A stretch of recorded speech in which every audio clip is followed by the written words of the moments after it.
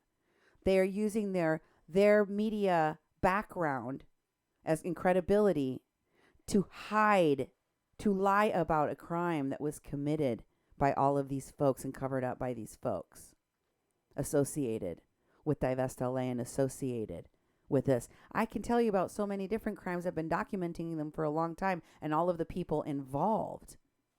It's not just one. If it was just one, it wouldn't be as troublesome. But I've been documenting a lot of crimes committed by these folks and the people that they're working with for years and years and years. And far from distancing themselves from these dangerous, volatile people, they embrace them, from these liars, from these frauds. They embrace them. They make excuses for them. They protect the hell out of them no matter what they do, no matter what they're accused of. And I told him that people were going to know that what Desiree Kaine had done, that I was already exposing it, that people were going to know very soon what she was connected to, who she was connected to, and that she was pretend Indianing, and that it was going to make the Indian problem, the platform they created, look really bad, and that he should probably remove her. And then he told me she controlled their website and their Facebook page. He didn't have control over them. Whoops. That I later found out the same Desiree Kaine has control of a lot of people's Facebook pages, campaigns. She's one of those non-indigenous, privileged, rich, wannabes connected to the Democratic Party, the Socialist Democratic Party now, and these campaigns like Bernie Sanders' campaign that are involved in these caravans, that are involved in public policy, that are involved in energy policy, that are involved in all of this climate change stuff connected to this energy policy, this Green New Deal. They're the ones that are creating the narrative. They're the ones creating the crisis, and they're also the only ones that that say that they can solve the problem. So Remy told me he was going to have her removed, and shortly after we had that conversation, he posted that he did have her removed, or maybe she removed herself so as to create that distance that they needed so they can keep doing their own thing. Here is her departure post on April of 2018. See that? Mm-hmm. She was an admin, and it says that effective November 9th of 2017. How can you make it effective 2017 when you posted this April 7 of 2018? Well, just retroactive way back when. No, he did this, and I'm just telling you, he did this, and I know because I have a recording of it. So, if you want to tell me that I'm lying, prove it, because I can. Here's Desiree Kaine, and he told me that she was fake Indianing and usurping the voice of Native American women, and he's a Navajo. But she slept with a lot of natives, so maybe she thinks she's native now by infusion. I don't know. He says that member Desiree Kaine is no longer a collective member of the Indian problem, that they'll be taking over duties held by her on this page and on Facebook. When our Facebook page, it says when our previously held by Desiree Kaine, when our Facebook page has been released. See? Mm-hmm. So they're saying, we're going to get rid of her. They retroactively tried to erase her, but she maintained the administration of both of their control of both of their pages, and she continued posting and has continued to post as the Indian problem since then, as I have shown you. But that's not all these folks are connected to, because remember that Pitaya Queen was also posted about in the Indian problem. And you know who she's connected to, right? She's connected to Otro Lado. Pitaya Queen works hand in glove with Otro Lado. Pitaya Queen, the person accused in Mexico of trafficking children sexually. That Pitaya Queen. This is a post by Nicole Ramos in which she is talking about Pitaya, or she talks to Pitaya. At the bottom, they're talking about their team of volunteers. They're talking about their work, their art, artwork by artists in migration, asylum seekers on the move, lawyers, law students, paralegals, accredited representatives, interpreters joined the team, even for a week. Please come and help us. Contact Catherine Gordon, Al Otro Lado volunteers. If you scroll down, you'll see she's holding a poster of hands praying on the wall. I don't know. And then down at the very bottom in the poster, it says, "We'll see you in November," says OJ Pitaya. And Nicole says, "Estamos aquí con brazos abiertos." I'm here with open arms and exhausted face. And an exhausted face. And they also posted about her. Desiree Kaine also posted about them. The Indian Problem also posted about OJ Pitaya. This is her post in the Indian Problem, as you can tell from the top of this Facebook post. This is the Indian Problems page posting, "We hear you loud and clear, sister." So if it was Remy running his own page, he wouldn't be calling her sister. That's right. Well, maybe he would, I guess. But OJ Pitaya says, when some North American natives do the work for the state, this is the post. This here is the next one, OJ Pitaya Indian Problem post. Shows you the whole thing there. And she's talking about some Native American natives do the work for the state. Let's fight for Native Americans, Alaska Natives, and Native Hawaiians, honey, south of the border. We also have struggles and dreams. Most of those indigenous people you erase have been directly and historically affected by the U.S. as well. Thousands have been deported and removed from their own lands.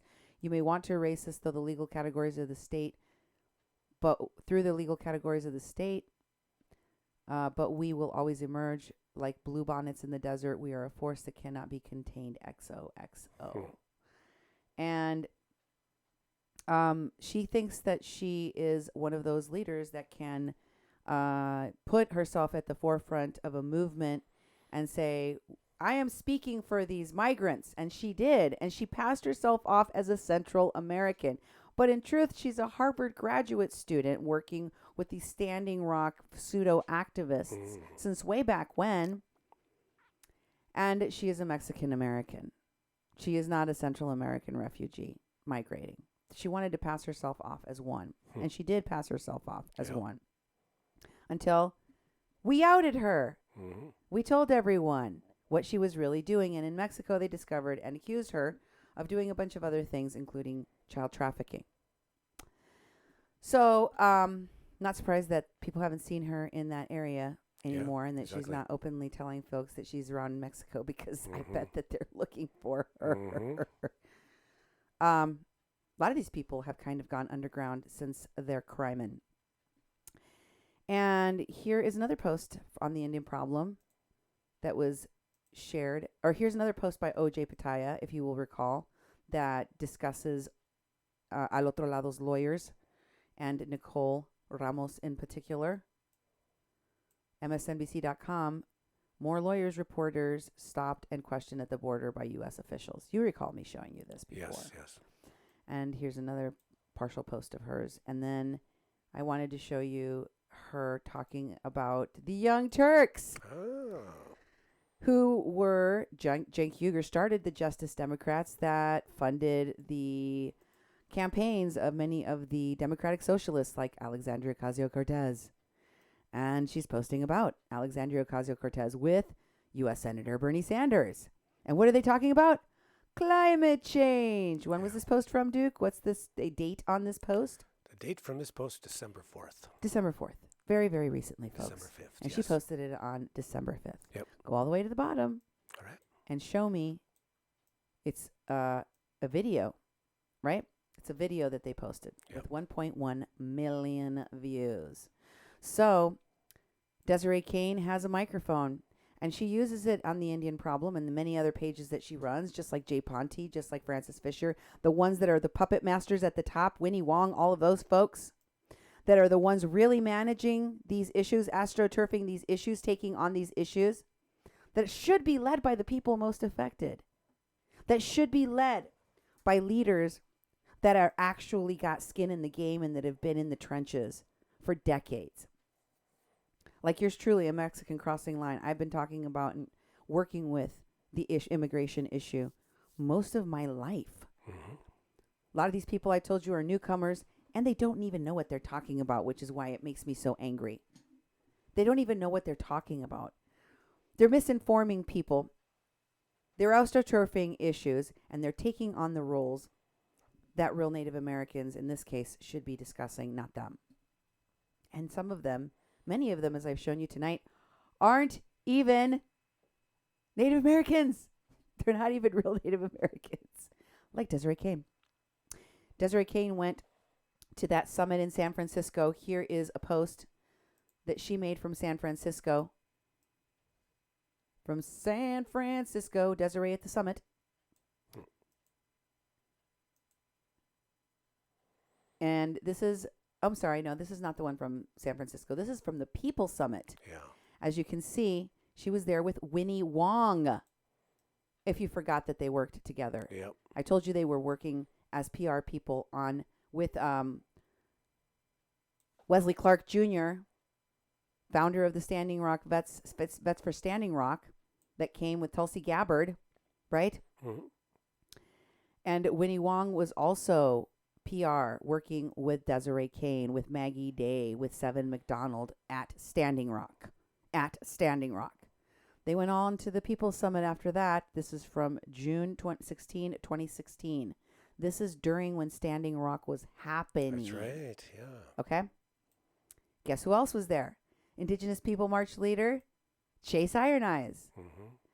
Truth Against the Machines, Chelsea Lyons. Jordan Sheridan of the Young Turks. All of the same people. Yep. Were there. I covered it before. Mm-hmm. Here's the one from San Francisco. There you go. Here's her post from September 18 in San Francisco. She was there with her boyfriend, Aldo Seoane, who is photobombing from behind. There's Mary Sizer next to her. Here's another picture, another video, that features her. She's one of the people holding the banner at the front. Let's Play the Climate Summit video. This is where Dallas Goldtooth was, Indigenous Environmental Network, all of these folks, okay, that I've shown you tonight. Roll tape, please.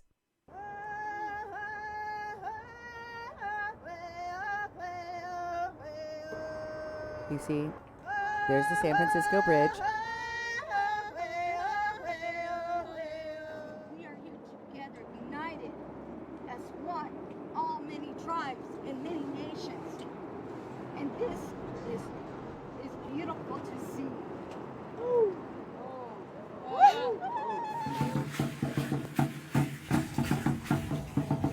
Decolonize.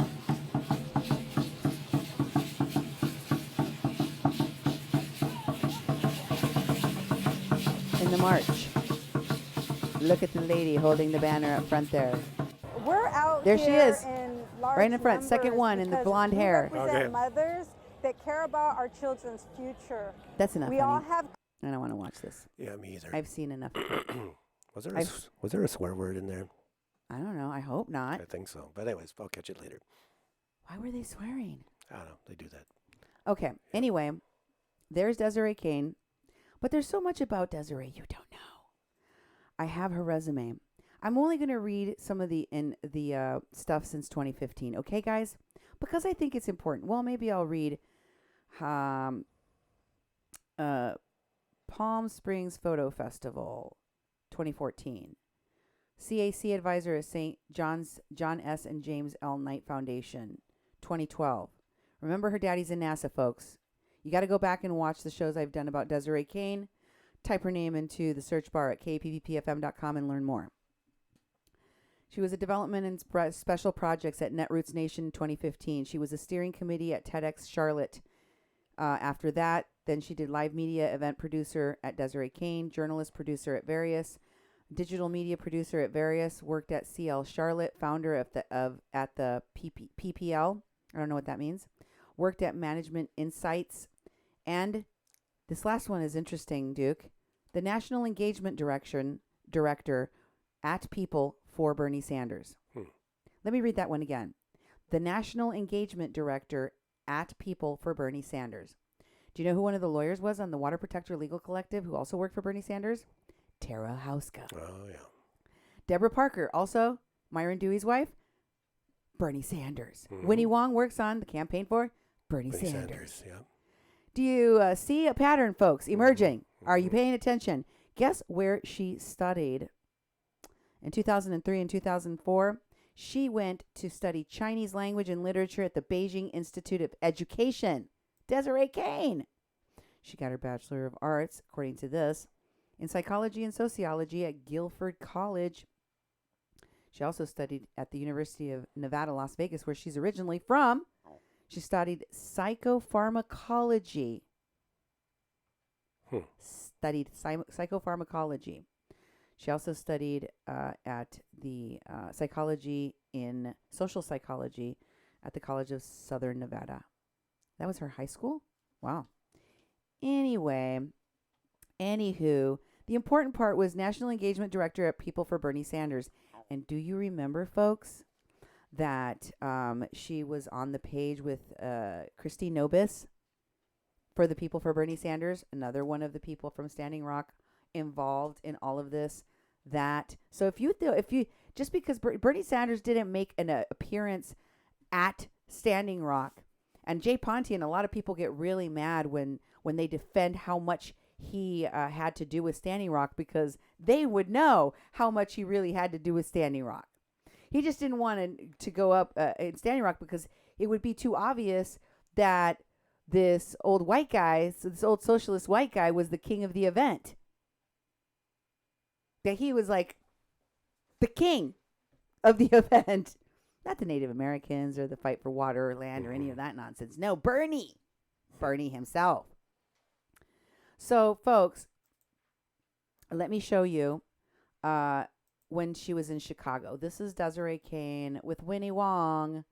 They were traveling around just so you can see how much they hung, how close they are. Remember, she's besties with Linda Sarsour and all the people that started the Women's March. Remember that one of those people is the founder of Families Belong Together. Scroll to the right so they can see the date, please, or the bottom so they can see the post date.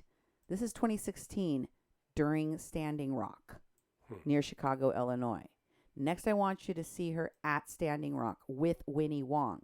They're in the casino. Desiree Kaine is holding a picture of honey. At the bottom of this post, you will see the date. And it says, Desiree Kaine with Winnie Wong. On the mend. We're about to eat some dinner. They're at the No Dapple protest. People for Bernie Sanders 2016. Taking care of each other. September 13, 2016. And they say, we're about to eat some dinner, and she wants to thank Anoa Changa for the care package. With People for Bernie Sanders take care of each other. No Dapple. Oh, yeah. And any comments below that? I will look. Nope. Next, I want to show you that they were together in a yurt. Here's Winnie Wong. This is the inside of a yurt. There's Desiree Kaine enjoying her giant yurt, these $10,000 yurts that were stolen, many of them that were taken and used for other protest pipeline. You know, they enrich themselves and then they just use their same things over and over again. You can see hashtag Women's March Wednesday. Why? Because they're connected, folks. They're in North Dakota, Cannonball. This January 2017, Winnie Wong and this woman, Desiree Kaine. Pre-yurt dwelling, Desiree at Ocheti Sacco and Camp. Hashtag No Dapple. Here's a photo of pre-yurt dwelling, Desiree Kaine. Women's March, Linda Sarsour. Folks, I'm not making any of this up. I give you receipts with everything that I bring to you so you can see for yourself. And she was involved long ago. She was involved. She started involving herself. I started seeing signs of this when I looked into the article she was writing in Shadowproof, for example. One of the publications that was connected to the PR people that covered up the rape of Jordan Sheridan. One of the publications that the same guy that made articles protecting Trevor Fitzgibbon, the PR person for Julian Assange and Chelsea Manning, that guy, Trevor Fitzgibbons. Well, the same woman that started the PR firm with Trevor Fitzgibbons that works with Winnie Wong and Desiree Kaine published articles in Shadowproof. And then I found out another person that publishes articles is Desiree Kaine. And she writes about detention and abuse. After detention and abuse, immigrants find life-saving support in unexpected places. And I am like, what is this non-Latina woman?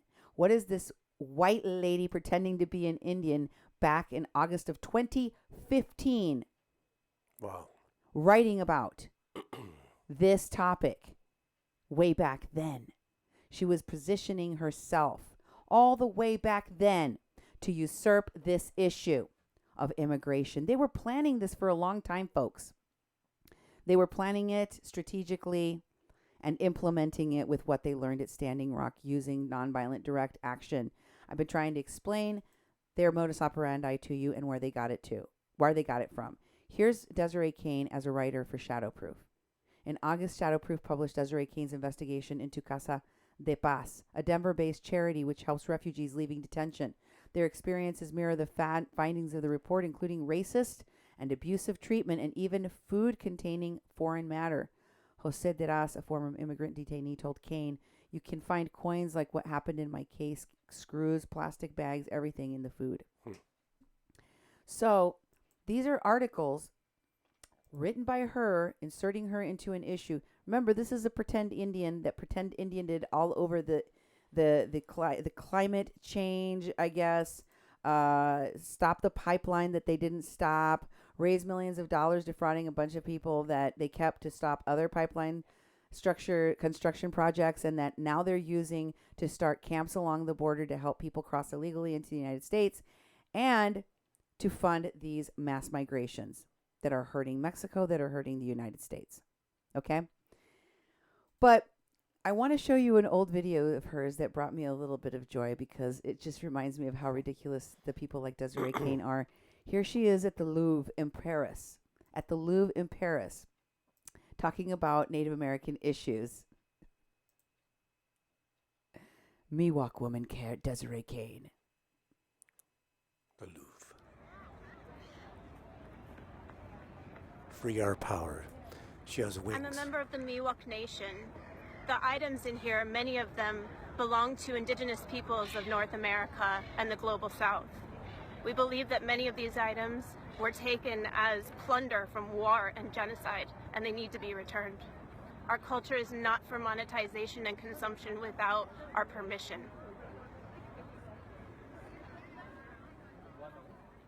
Why is she dressed like an angel? I don't know. Maybe that was just weird. Maybe she's a border angel. I am a Miwok woman.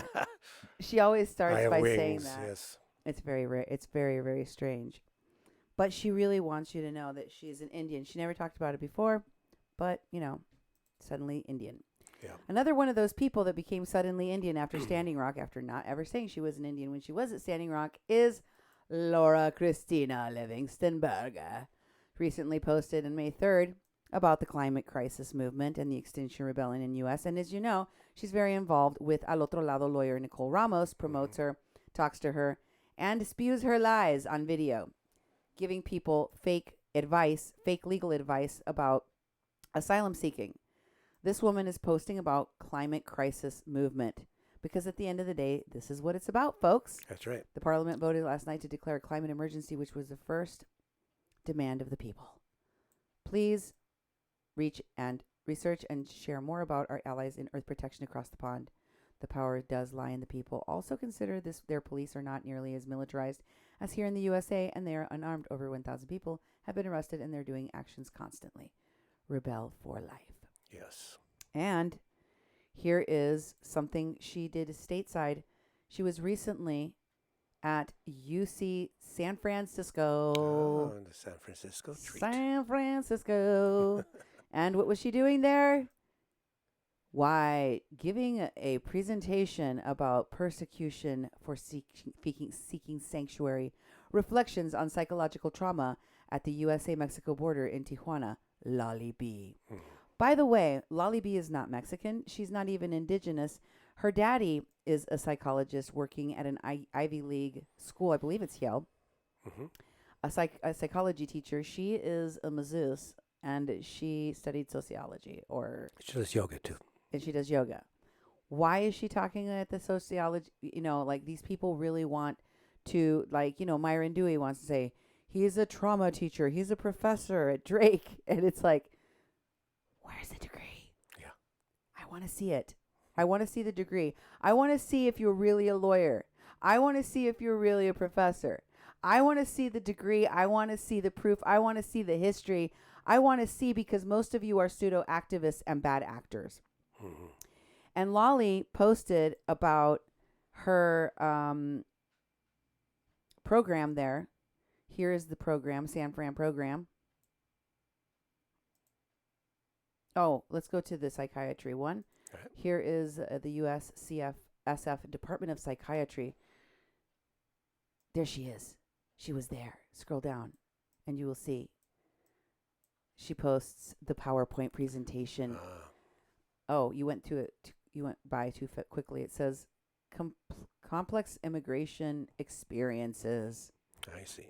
Looks like somebody helped her put together a PowerPoint there. Yep. With some points that she wanted to talk about her trauma. That's right. Of being an activist at the border. Mm-hmm. Where are the indigenous voices? Where are the voices of the caravan people? Yeah. I've been bringing you interviews from some of those folks.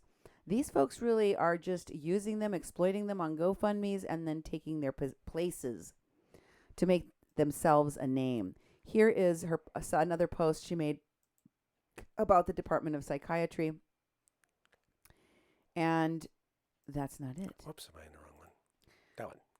Yes, the UCSF Psychiatry. She says, I had the honor this week to be invited to speak about my experience at the border for the University of San Francisco Cultural Psychiatry Day. Can you read some of that, Duke? Yeah, it was a great opportunity to review my time there. Slippery. You know, a slippery person, you got a slippery thing. It was a great opportunity to review my time there and summarize the psychological factors impacting asylum seekers. My presentation was Persecuted for Seeking Sanctuary, Reflections on Psychological Trauma of Asylum Seekers at the USA/Mexico border in Tijuana. I shared about the work we did as a grassroots team and stories about friends we met who were migrating. It's all about her. That's right. My focus was on the unnecessary traumatic offenses which the governments are causing to people who have already been through so much and are following the laws to find safety. Oh, she knows about the laws, huh? I really enjoyed being back in the academic realm, and I want to work to continue connecting the circles of researchers and clinicians with activists on the ground. Yeah, and the next one, post 2, Lolly had the honor to speak. Can you go to post 2 there? Post 2? Yep, I'm working on it. Got it. And go on. Especially for the topic of mental health. Too often professionals don't learn from one another. There continues to be a gap between the providers in clinics and providers on the front lines. Many mental health professionals are overwhelmed in their environments with the needs. It is difficult to take time off to drive into a crisis situation somewhere else. Unlike other medical interventions, emotional well-being and trauma support cannot easily be delivered by brand new people every few days. There is often cultural and sometimes language differences between providers and populations with the most need. It's challenging to maintain a career in social work, doing boots-on-the-ground roles because there aren't many organizations providing funding. Really? Crowdfunding make our team work in Tijuana possible. Thank you to every one of you who contributed. You mean money laundering? But it's not sustainable. So this is an area I want to focus my bridge building on. Let me know if you want to collaborate. Nope. 9. In preparation for my workshop, I reflected on photos I've never uploaded and videos I haven't shared from Tijuana. Unfortunately, I realized here we got the other post that I lost a lot of the footage from December because of our secret security culture to delete everything off of our phones before crossing back. Really? Yeah. So that they wouldn't know that what you were doing. Yep. It was meaningful to synthesize so much that happened there and deliver it to an audience who has only read about the situation. I will do a live feed soon and share the PowerPoint and presentation, so stay tuned if you're interested. I am interested to continue sharing at other institutions or groups about my experiences in Tijuana as I travel back east. And you can pay her of course, she wants to get paid, and she's going to keep traveling. And now she's making a name for herself. Next, she'll be selling her book, or she'll be doing a movie Yeah, or movie. a documentary. Yeah, for sure. Latinx undocumented children and families, crisis at the border and beyond. Yeah. She's not a Latinx, but she's now representing me. Yay! Yep. Congratulations. Laura Christina Livingston Berger. I don't want these people speaking for me. Why do these crappy people have to be the ones speaking for us, the people most affected by this issue? Mexicans. I don't believe that that's fair. That's not organizing 101. That's not giving the voice to the people that are most affected, and that's not real leadership. Duke, what is this nonsense? It's exactly that, nonsense. And it's part of their pattern that these factivists, whatever we call them. Pseudo-activists. They like to go out and get their boots on the ground and then develop some cred and then go around the academic circles. Oh, yeah. It's like, oh, you were there. You were on the border. She was crying on the border with her dog. So that they can say, like Nicole Ramos, we're a award-winning organization. Exactly. Because they give each other awards so they can say that. Exactly. They give each other speaking gigs so they can say that. Want me to show you? Here's her pseudo-activist friend telling her, hey, Lolly, will you be traveling in the northern U.S. near Michigan? I have a contact at the psychology department at Michigan, Ann Arbor. I can reach out to her if you're interested in presenting there. Sure, Jane Anderson. Why don't you have somebody that's involved in an investigation about human smuggling go to the U.S. of Michigan, the U of Michigan? And Lolly says, Jane, sure, I could go there. Thank you. My email is lollybhealing@gmail.com. Okay, on it, says Jane. Jane, don't be on it. Please get off of it. Please get off. We don't need these phonies going to these conferences and lying to people and censoring people like myself. Like what happened to us at the ABS conference. That shouldn't happen. But these pseudo-activists are replacing and usurping the voices of real people affected by these issues. And many of them aren't even the people affected. She's not Latina. She's not Native American. She is a privileged, a rich girl, white girl. Never said she was Native American because she don't know, because she's adopted. Fact of the matter is, these folks are usurping. Carpetbaggers. That's what I call them. Actors, bad actors. Very, very bad actors. Lolly had the honor in number 3. Did we do all 3 of those? Yep. Okay, so let's go to the Jake Lee and Lolly B video. Let me just remind you what these activists, pseudo-activists working with Otro Lado, working with Nicole Ramos, that have been accused, like Pitaya Queen, of smuggling people and trafficking children sexually in Mexico, that have been accused of providing drugs to the migrant caravan by shelter pastor Albert Rivera, that have been accused of being involved in kidnappings of unaccompanied minors. This is just the stuff that involves the caravan, folks. I haven't even gotten into the stuff that involves their previous crimes. But I wanted to remind you how they lie and how they know, because they know that most of these asylum seekers seeking asylum aren't going to get it. What kind of activist with poor organizing, poor skills, people that are felons, people that are criminals, people that shouldn't be anywhere near any refugees or children or families?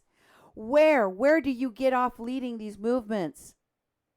Where do you get off telling asylum seekers, you have every right to come to the U.S. and come and seek asylum, when you know they're not going to get it? That's unethical. It's unfair. It's a lie. I've shown you ample evidence that the migrants themselves say that they're being exploited and lied to. But here's Lolly B and Jake Lee telling you from their own lips. They know the frauds that they are, the harm that they do, and she lowers her voice in shame when she says it. Even then, they can't tell you the true number, just like Nicole Ramos ran from my question at the ABAS conference, and she couldn't tell me, she couldn't speak the truth and say, yeah, only about 3% of these people will get that asylum. Because then she would look like a fraud. she would look like the unethical fraud that she is in front of all of those academics, and people would say, hey, why in the hell would you encourage a bunch of people that you know are not going to get asylum to come here? What kind of political stunt is that? So she didn't want to answer the question. She gave me the same nonsense these people are about to spew in the video you're about to hear. Well, it's different at different regions. Remember I told you that there were activists, pseudo-activists that this woman works with, that are spewing the same lie she told me at the ABS conference? Listen to it. Here it is. They try to say it's something more like maybe 30%. I mean, I don't know, something like 20%. It's not a lot, she says. She goes, yeah, not very many of them are going to get it. Listen for yourselves. Can we guess how many would get it? I feel like I heard 20%, but I don't know if that's... Yeah, like basically it's not... 20 or 30 maybe, but... Like it's a low percentage. I don't feel of all the people that we've been working with, all the people that are applying, this sad truth is that they will not all get asylum. Like most of them won't get asylum. So... Wah, wah, it's wah. pretty heavy. Yes, it is pretty heavy. It's also unethical. It's also fraudulent. It's also horrible, inhuman, monstrous, what you're doing. And she says it with a smile on her face, turning to her friend, while all of them fundraise and exploit these people, while she's now doing her little press junket from university to university to raise her profile for her next project. Most of them won't get it. Yep. That's what these pseudo-activists do, folks. That's the truth. Hear it from their own lips. Border Support Network, Al Otro Lado, Pueblos Sin Fronteras, Border Angels, all of you who are doing this to these naive, desperate people. You pseudo-activists are dangerous and you're a problem. It's an evil. And it's happening here. It's happening in Mexico. It's happening in Central America. Folks, we need to expose this. Please share this show. Tell everyone that you heard it here on A Mexican Crossing Lines. The show about pseudo-activism. Explain it to them. Explain how they're using the moral superiority of Native Americans and the impact that that has on our psyche as Americans, to shut people down, to censor people, to carpetbag, to usurp. And many of them are frauds that should never be representing criminals, that should never be representing a movement for climate change or a movement for missing and murdered Indigenous women, a movement for the caravans, for migration, for immigration policy, for nothing they should be in the leadership of. And many of them aren't even Indigenous leaders. They're not even Indigenous, many of them. So, folks, keep it tuned to 88.1 FM, Fargo Moorhead, where we are adding local color to your airway. Excuse me. Your airheads. Airway. Sorry. It's been a long show. Thank you for staying with us. Please help us share this information from A Mexican Crossing Lines to you. And good evening.